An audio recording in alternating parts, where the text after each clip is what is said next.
evening, everyone, and welcome to this week's remote Agile London. I wanted to sort of put together a little bit of a sort of quick fire event where you can hear from sort of 6 absolute legendary speakers that have previously spoken on a remote Agile London. Their contribution has been fantastic.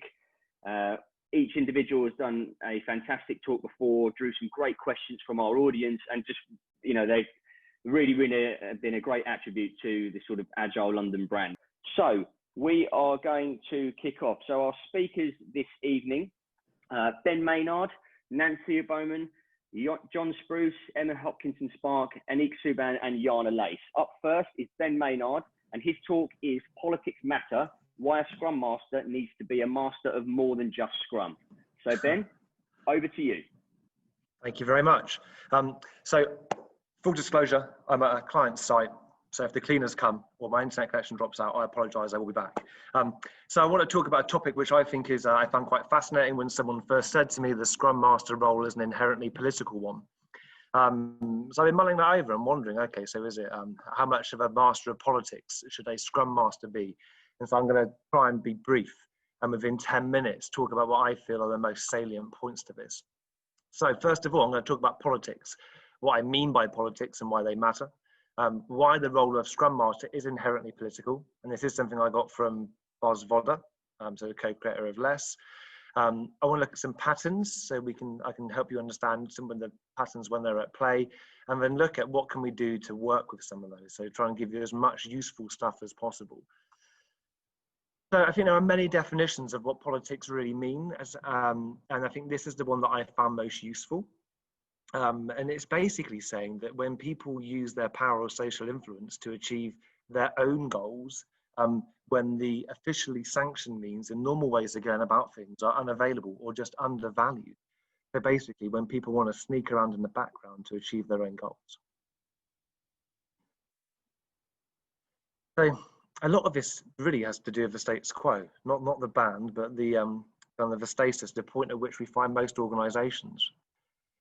And changing the status quo is hard. As humans, we really like to maintain a certain level of stasis. If you may be familiar with the term homeostasis, which is our bodies keeping an equilibrium. That's how we maintain our temperature. It's how we kind of, how our bodies kind of exist as a lovely system. But organizations are the same, people are the same. And it's often said that whilst people don't mind change, they just dislike changing. So change is really hard. And when you're facing the status quo and you're a Scrum Master trying to change that, people will feel challenged. The fight or flight mechanism will probably kick in because people see it as a threat. When you're coming in and you are challenging what people have built, that's going to make people scared. And then I believe it is that fear which starts people off on the whole destructive political activities. So I mentioned destructive political activities. Well, what are they, and really what is politics when we look at it? Well, not all political activities are bad. Political activities which are actively working towards a shared organizational goal are useful. So if you're trying to work towards a shared goal and you're not using sanctioned means, and maybe you're going a bit off piste, but your intentions are good and you're having open group discussions and you are giving and receiving favors, if you're looking to build informal consensus, right? These are all really positive things. They help create a shared understanding and shared goals. And if we're assuming positive intent, if we believe that people are generally good and they're trying their best, then we embark upon activities which are quite beneficial from a political perspective. When it all starts to go awry is when we head upon destructive political activities. And these are activities which destroy meaning, and often through creating isolation and silos, we try to perhaps avoid conflict and destroy shared understanding. And this manifests as gossiping. You can see that I've left the standard boilerplate text now. I'll update that before I send out the real ones for you. But gossiping is a very destructive thing when you're talking about other people. When you factor into that things like exaggeration. One situation I had once with a head of engineering, he told me no teams have met their sprint forecast. And I said, well, that's very strange, because I've got the data and I can see that most teams exceeded their sprint forecast. So is that what you meant? He was like, oh, no, it isn't what I meant. No, I must have had the wrong information. But because of that exaggeration, or perhaps the lying that he was doing, the assuming of negative intent, people hooked onto that. And if people are feeling threatened and they see glimmers of things they can get behind to then further kind of discredit the people that are pushing the alternative view of things, they'll probably get behind it. So destructive political activities are dangerous. And yes, there's the ones you see here, but there are others. So whenever we see people talking about others, hiding information, lying, gossiping, exaggeration, negative intent, these destroy activities to create shared understanding and shared meaning and work towards a collective goal. So why is the Scrum Master relevant to all of this? Right? And this is something that I really had to ponder about.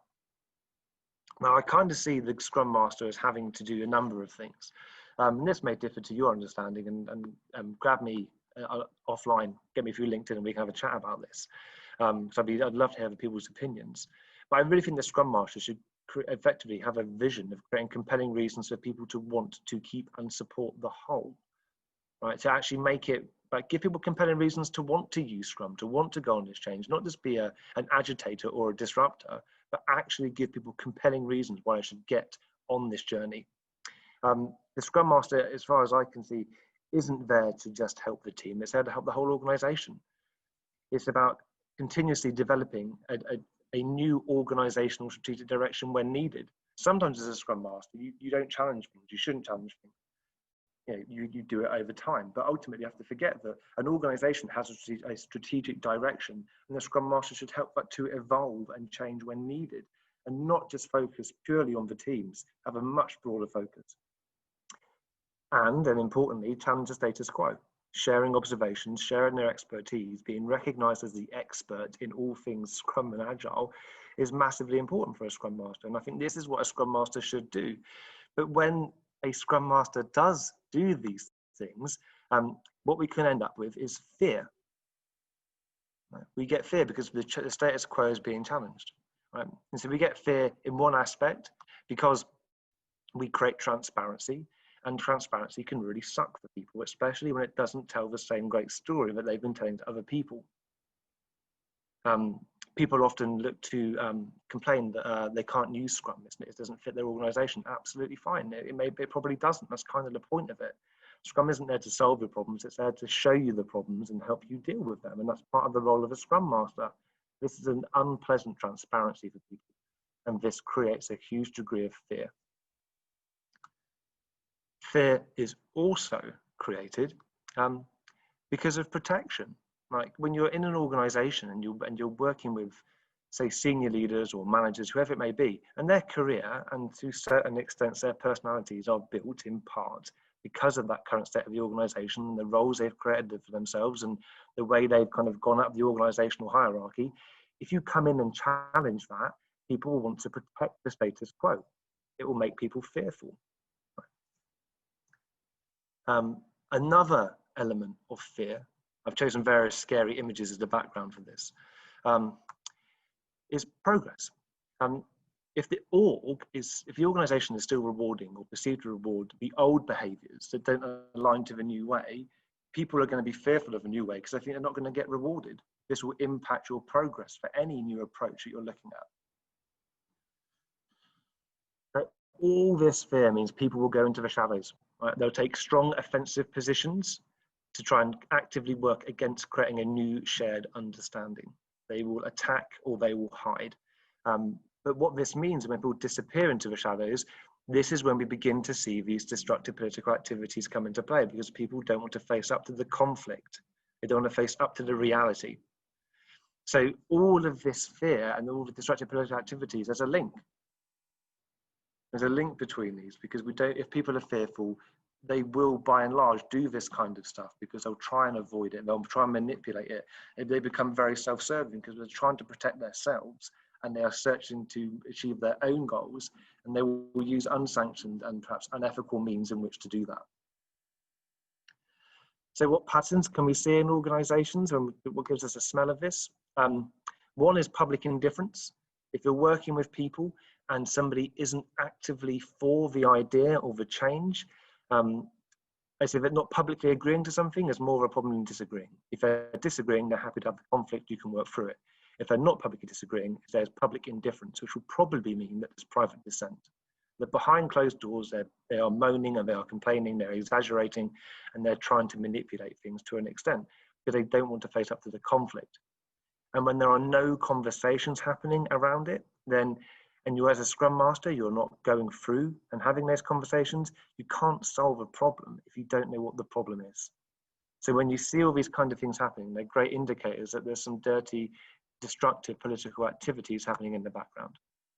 So what can we do? There are people out there who won't want to change, right? And if they say, I won't, then you can't help people who say they don't want to change. They don't see your solutions, they reject transparency, they don't want to seek transparency because they don't see there's any problems. There's not a lot you can do with people who say, I won't. The people that say, I can't, is a great coaching opportunity. They can't, but maybe they want to. What are the obstacles that are in the way? So being a Scrum Master or a coach and helping people challenge themselves and overcome those problems is a great way to approach it.